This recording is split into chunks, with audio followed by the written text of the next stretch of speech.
Hi everyone, and welcome to the Security Magazine GeoCyber video podcast with myself, Ian Thornton-Trump, CISO for Cyjax, and Philip Ingram, MBE, and CEO of Grey Hare Media. Welcome, Philip. Good to be here, Ian. Good to see you again. Thank you very much.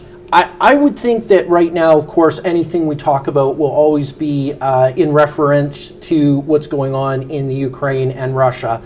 But I wanted to actually focus in on the Middle East and the opportunities and challenges that rely in that particular part of the world, which, of course, we've lost focus on. I think the thing that really struck me is when the mainstream media and the InfoSec media have been proclaiming that what is going on in the Ukraine from a physical war and a cyber war is unprecedented. And I wanted to destroy that myth, and I'm hoping that you kind of see it in the same light, that if we want to see what's going on in the Ukraine and the Russian conflict at hyperspeed, we only need to look back at what has transpired between the various players in the Middle East. Mm-hmm. Why don't you walk me through, some of the big regional issues that the Middle East is facing and how that looks a lot like the Russian-Ukraine conflict? Sorry, is there something going on in Russia and Ukraine? I've clearly missed it. No, I get it completely. And the pretext of this is that everyone was expecting, and I was expecting before the Russians invaded, that there would be massive cyber attacks and cyber outages that would have affected us across the globe. As a precursor, and then something that the Russians would have followed up on. The press has been saying that. The wider cyber industry has been saying that that's going to happen. The vendors have been trying to sell us that. Well, it's in the vendor's interest to make sure that everyone sees this big threat, this big bad beast coming across. Yeah. But I think it's fascinating that it hasn't been at the level that we've expected, no. and there's a number of reasons for that, and this will then translate into what's happened in the Middle East as well. I think the principal reason for it is that there isn't that cyber weapon that can be controlled. Yeah. Again, you look at NotPetya that in 2017 was targeted at Ukrainian industry through a bit of Ukrainian accounting software. That's right. As a part of a cyber weapon that the Russians wanted to use to try and close down Ukrainian businesses.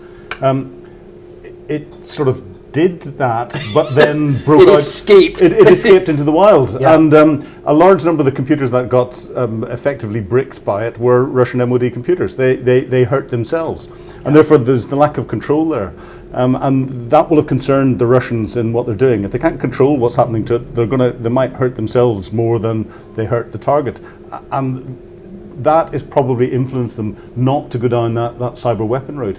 Now, the same thing has happened before in the Middle East. You look at that very sophisticated nation-state attack by the analysis of the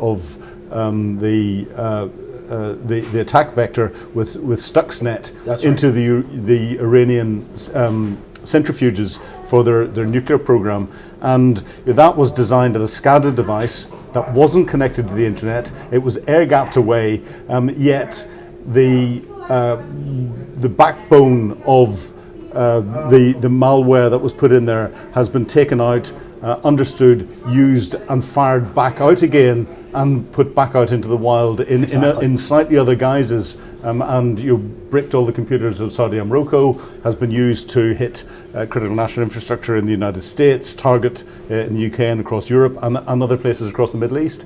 So there's that lack of control of it. And then we get into the US cyber exploitation tools, the Eternal Blue hits, and with Eternal Blue and all the derivatives that come out of that.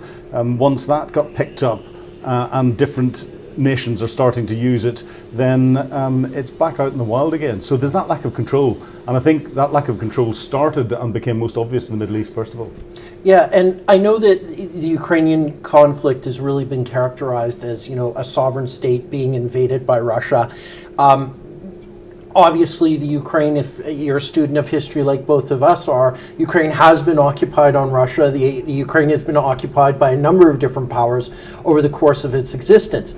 This seems to line up a lot with the Middle East and sort of at the end of Yalta, the arbitrary boundaries that were put in place to create, the kingdoms that we're faced with today. And so you characterized it as there is a Shia civil war between the Sunnis and the Shias within the Middle East, with sort of Israel and some other non-aligned countries. And I think this is a very interesting backdrop, I think, to where the Ukraine and Russia are struggling in terms of no, we're sovereign, and Russians' view is no, you're not. You are a part of our Soviet empire. You will now be a part of it, whether you like it or not. Do you see that rivalry between Shia and Sunni again, sort of turning into two battling caliphates? Well, effectively, I think we've got two battling caliphates at the moment. If you look at where the majority of the Middle East countries, as they're bounded today on maps and bits and pieces, were designed, it was in London and Paris with civil servants, with rulers on maps who went, that's a big bit of desert, and drew lines down maps and other bits and pieces and created these countries and destroyed the ancient lands of Persia and the ancient lands of Palestine and everything else. They didn't take into account any of the tribal boundaries, any of the family boundaries, any of the cultural boundaries that were around the place, any of the religious boundaries that were there.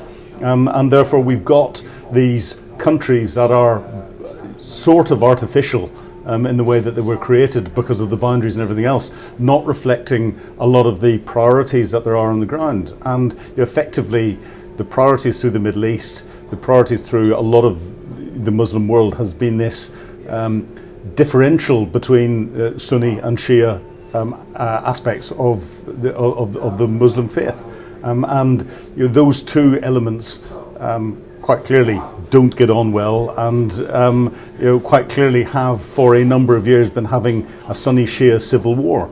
The fact that Sunni-Shia civil war is happening over a number of different countries through the Middle East is just the fact of the accident of geography, and those straight lines been drawn. The two big players, Iran and Saudi, on each side, are controlling it, but they don't therefore have to fight it from a physical perspective on their own physical territories, which is a good thing for them.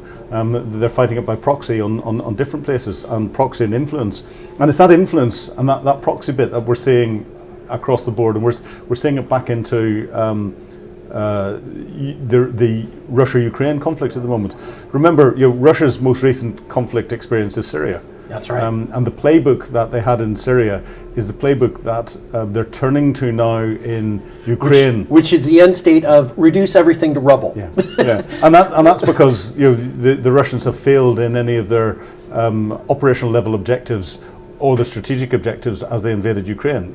Putin, I think, expected to have the Ukrainian government toppled within 5 to 7 days, and have a big parade down Kiev, install his puppet government, and go, look at me, I'm building the Soviet Union back again, but it's here, and we brought our little Russians, and remember he called the Ukrainians little Russians in 2004. We brought our little Russians back under the big brother again, and that hasn't happened.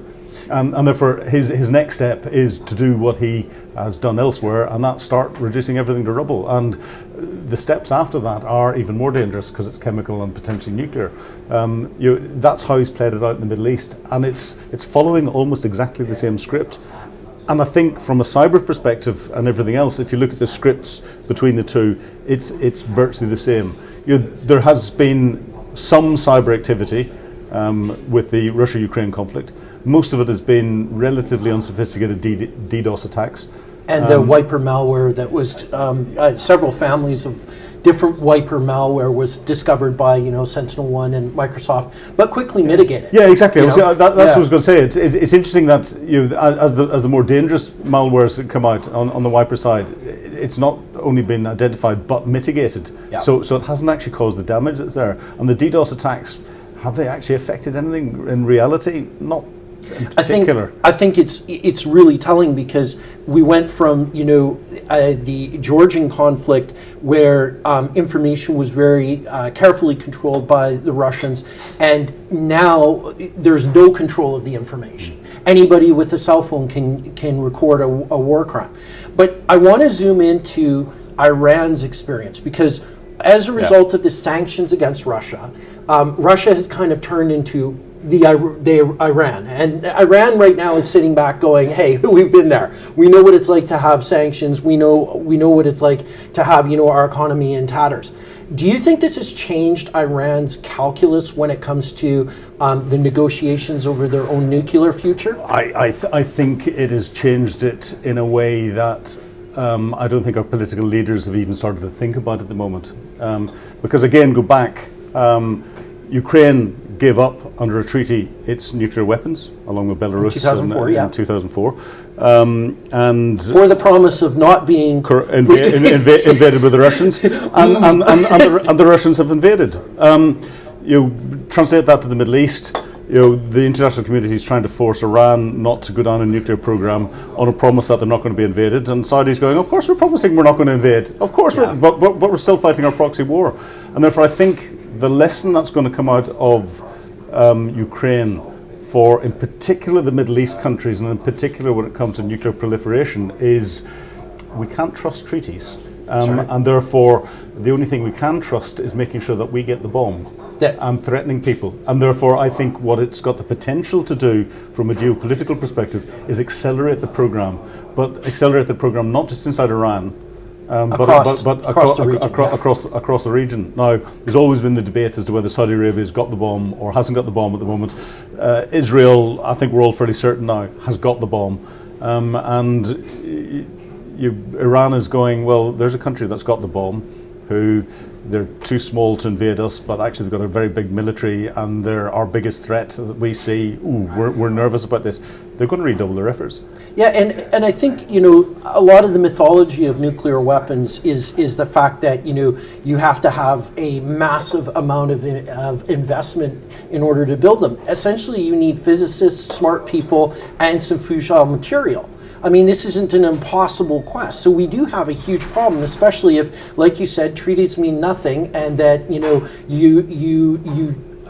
you put your own country at risk if your neighbors have nuclear weapons. This is the one thing I think that is preventing Putin from eventually attacking countries like Poland and Lithuania, because all of a sudden that will turn into a really ugly shooting war between NATO and Russia. Yeah, well, I think there's another dimension to this as well. As we increase the sanctions against Putin, Putin's sitting there with an awful lot of valuable potential in warheads and other things that he is going to need to get foreign currency and other bits and pieces elsewhere. So, I would hope, I'm fairly certain our intelligence agencies are watching it closely, but what's gobsmacked me is how quickly North Korea developed their nuclear weapons, and potentially one small enough to go in the warhead of a missile.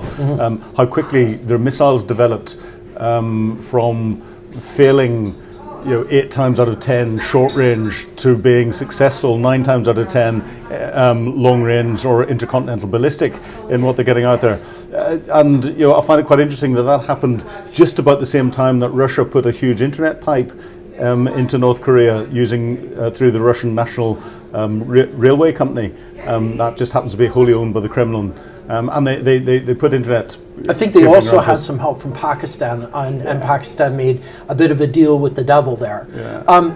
I think it's interesting to see, though, from the perspective of China, what does all of this mean, right? Because China, as you know, it's been on a Belt and Road initiative to build its influence. It's the world's manufacturer, but also the world's greatest theft of intellectual property. China playing the long game. What do you think China sees as opportunities? Is this about Taiwan? Is that what's on the table for China? The Chinese principal desire is economic.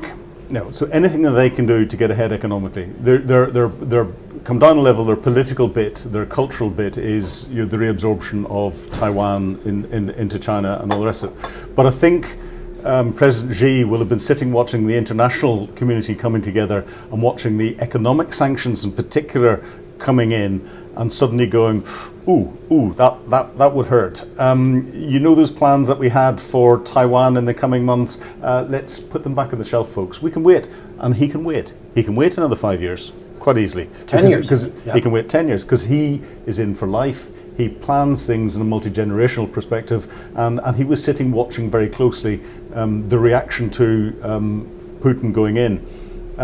So what's he going to do now? Well, there's the economic opportunities, and we're seeing this with effectively the Western destruction of the Russian economy from all of the business that we're doing. Right. So he's going to turn around and go, that gives me all the business opportunities to hoover that up. I couldn't agree with you more. In fact, there was an article that talked about Russia's potential default on its sovereign debt. What a great opportunity for China to come in and essentially buy that, bail out Russia, and then control them as a proxy. And look at what China's done in Africa. They've bought ports infrastructure and airport infrastructure and all the rest of it, and whenever countries have come back to them and said, that deal that we had, can we renegotiate it and all the rest of it so we own it back again? China's gone, no. Yeah. No, it's ours. Yeah. China, Xi Jinping's got an opportunity now to expand from an economic perspective and a longer term commercial perspective into Russia and own Russia from that perspective. He's not going to let that pass. No, it's a great opportunity for the bags of cash that he could lay his hands on, especially in light of some of the decisions that he needs to go more favorably in his direction. So as you and I both know, weapons have proliferated in the Middle East. Development of cyber capabilities. Israel has really shown its ability to conduct a hybrid war since the Intifadas. And we've seen where the power of the handheld phone becomes a major factor in determining sort of the visibility of the activity that is going on in those countries. It's also a very capable targeting mechanism. Fantastically right? so. With all of the ability to infect it with malware, but also the geolocation, and if you don't turn off certain features, your latitude and longitude is displayed as you go for your morning run. We've seen the top leadership in Russia get attacked successfully by Ukraine, probably as a result of great intelligence fed to it by, shall we say, aligned partners. Who might they be? Yeah, who might they be? It's those big planes flying around with those disc things on them. But Israel's shown the way in terms of understanding hybrid warfare and understanding that. Yeah. And I think, when we look at where the Middle East is right now, I feel like we're on the poise of a radical change in Middle Eastern politics, especially from the perspective of investing in Russian equipment and Russian training. Yes. It doesn't seem to be working out so well. Yeah. Do you want to maybe comment about how that might change the paradigm? Yeah, well, it's interesting. I think Israel, from a hybrid warfare perspective, and properly integrating the cyber sphere, the infosphere into everything they do from a military perspective, are probably the world leaders. Yeah. They understand it, but that's because they're throwing the resources at it. They understand that they have to do this from a position of national survival, and everyone in Israel has got this military, this national protection sort of view of everything that they do. So that's driving it, and investment is no object from a government perspective in getting that done. That's why there's some very, very clever people and very clever capabilities coming out that are being exploited elsewhere. So you get the less than scrupulous Israeli companies selling software that allow you to use your automatic targeting device, and a smartphone is an automatic targeting device. You carry a smartphone, you carry your smart tablet, you wear a smart watch, and all of a sudden you're broadcasting everything that you're doing to anyone that wants to listen. If people think that turning off the GPS location or turning off something else on it is going to protect you, no. You remember back in the day taking the batteries out of your BlackBerry, right? Now you can't take, the only way to take your battery out is with a hammer. Yeah. These aren't trying to switch things off is not something that's going to stop you being targeted militarily. But then coming into the kit, a lot of the Russian kit has been sold on the international market, so Russia gets its foreign currency coming in. and everyone has believed that the Russian land equipment, their aircraft and all the rest of it are of a good standard because the Russians tell us it's of good standard, so it must be. But I think what we're seeing in Ukraine are relatively inexpensive anti-armor missiles that are developed by the West, anti-aircraft missiles, and drones with capabilities on them are.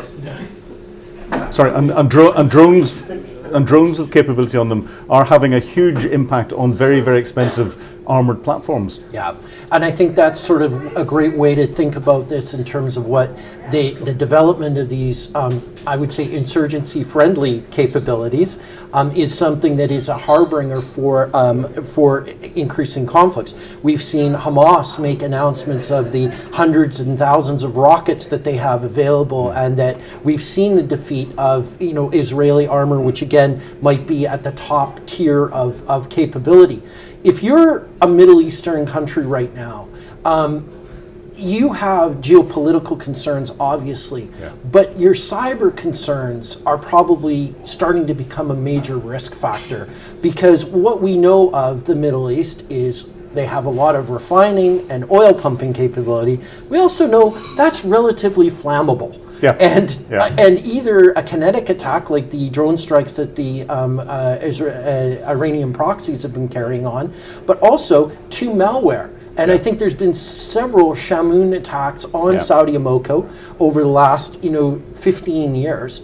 Do you think there's going to be a Middle Eastern desire to bring in more blue team, and that is start shoring up their national critical infrastructure? I think it's essential, because you look at the development of a lot of the Middle Eastern cities. Dubai, as a classic, it's a smart city. But in the classical doing, so everything is interconnected.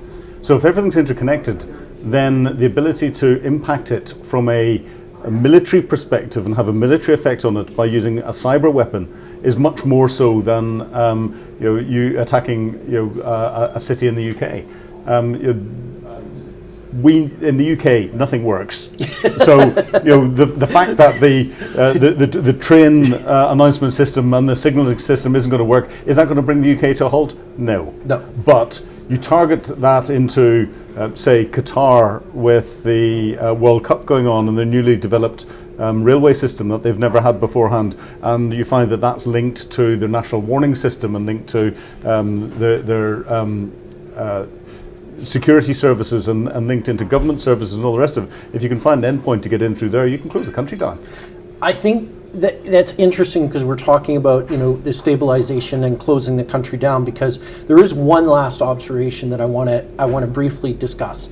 Should the Russian-Ukraine conflict go for months, we're now into a situation where we have one of the countries that's responsible, depending on whose numbers you believe, to 30 to 40% of the world's output of grains and cereal crops coming off the market. There is capacity within the United States and Canada, but that capacity is somewhat limited, and as a result of the impacts of global climate change, somewhat questionable whether or not there's going to be a bountiful harvest or not.